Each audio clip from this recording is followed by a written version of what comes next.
നടനും big boss താരവുമായ ഷിയാസ് കരീമിനെതിരായിട്ടുള്ള സാമ്പത്തിക തട്ടിപ്പ് പരാതിയിൽ കൂടുതൽ തെളിവ് പുറത്തുവിട്ട പരാതിക്കാരിയിൽ നിന്ന് ഗൂഗിൾ പേ വഴിയും അക്കൗണ്ട് ട്രാൻസ്ഫർ വഴിയും ലക്ഷങ്ങൾ വാങ്ങി 2024 മുതലാണ് ഷിയാസ് ഈ പണം വാങ്ങുന്നത്.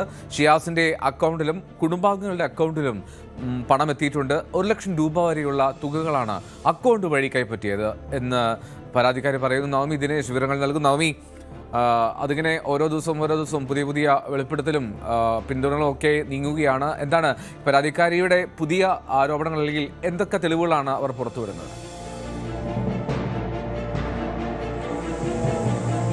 എന്തായാലും ഷിയാസ് കരീമും ഭാര്യ ദർഭയും ഇന്നലെ ഈ ആരോപണങ്ങളെല്ലാം തള്ളി രംഗത്ത് വരുന്നുണ്ട്. അത്തരത്തിൽ പൈസയൊന്നും വാങ്ങിയിട്ടില്ല, തങ്ങളുടെ പക്കലും എല്ലാ തെളിവുകളുണ്ടെന്ന് പറയുന്തോറും ഈ പരാതിക്കാരി കൂടുതൽ തെളിവുകൾ പുറത്തുവിടുന്ന സാഹചര്യമാണ് നിലവിലുള്ളത്. ഇന്നിപ്പോൾ പുറത്തു വന്നത് ഷിയാസ് കരീം മാത്രമല്ല, ഷിയാസിന്റെ മാതാവ്, ഷിയാസിന്റെ സഹോദരി എന്നിവരുടെ ഗൂഗിൾ പേ അക്കൗണ്ട് വഴി ഈ യുവതി സ്ത്രീ നൽകിയ തുകയുടെ കണക്കുകളാണ്. അതിന്റെ വിശദമായിട്ടുള്ള വിവരങ്ങൾ തന്നെയാണ് പുറത്തുവിട്ടിരിക്കുന്നത്.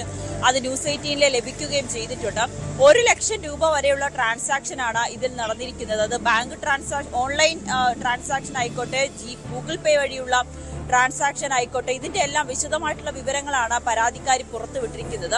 അതുമാത്രമല്ല, ചില മെസ്സേജുകളും ചില വോയിസ് ചാറ്റുകളും വീണ്ടും പുറത്തുവിട്ടിട്ടുണ്ട്. അതും ന്യൂസ് 18 ലഭിച്ചു. അത് പ്രധാനമായും പറയുന്നത്, സ്ഥലത്ത് താമസിക്കുന്ന ഇടത്തെ ലൊക്കേഷൻ അയച്ചു തരൂ, ഞാൻ അങ്ങോട്ടേക്ക് വരാമെന്ന് ഷിയാസ് കരീം പറയുന്ന ചാറ്റുണ്ട്. അങ്ങനെ യുവതി ഈ സ്ത്രീ ലൊക്കേഷൻ അയച്ചു കൊടുക്കുന്നുണ്ട്. അതോടൊപ്പം തന്നെ ചില വോയിസ് ചാറ്റിൽ വീണ്ടും പണം ആവശ്യപ്പെടുന്നതുണ്ട്. പെരുമ്പാവൂരിലേക്ക് താൻ താമസം മാറാം, കോഴിക്കോട് വന്നു കഴിഞ്ഞാൽ നമുക്ക് എന്നും കാണാൻ കഴിയില്ലല്ലോ, പെരുമ്പാവൂരിലാവുമ്പോൾ നമുക്ക് എല്ലാവർക്കും ഒന്നിച്ച് താമസിക്കാം, അല്ലെങ്കിൽ കുടുംബത്തെ നോക്കാം, ഈ സ്ത്രീയെ നോക്കാം, അങ്ങനെ തരത്തിലുള്ള വാഗ്ദാനങ്ങളൊക്കെ ഷിയാസ് നൽകുന്ന അതും ഈ വീഡിയോയിൽ കാണാൻ സാധിക്കും. എന്തായാലും ഷിയാസ് കരീമിന് എതിരായിട്ടുള്ള ആരോപണങ്ങളെല്ലാം വീണ്ടും തെളിവുകളെല്ലാം ഓരോ ദിവസം കഴിയുന്നതോറും പുറത്തു വന്നുകൊണ്ടിരിക്കുകയാണ്.